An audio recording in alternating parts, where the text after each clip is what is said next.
आज्ञा जगन्नाथ पाखे जो बढ़ा जाए सी हूँ नैवेद्य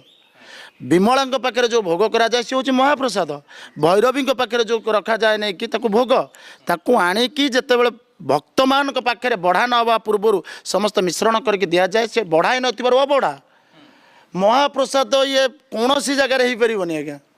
विमला आज्ञा आपणकर श्रीक्षेत्र जो अच्छी एक्चुअली माँ होती किए विमला विमला पाखे महाप्रसाद से विमला मंदिर कौट रहा आपणकर से गंगा बोही जाइए जो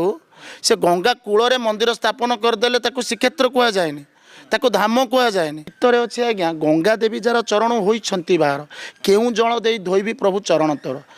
प्रभु चरण रू गंगा बोही जाए गंगा जोटी जाए पाखे आम मंदिर करदे धाम कहीपर मंदिर कहवा किंतु से नीति करने को पड़ो आप निजे देखो आम एमती कहूनु जो मंदिर कर जो धाम द्वितीय क्षेत्र नीति जी अच्छी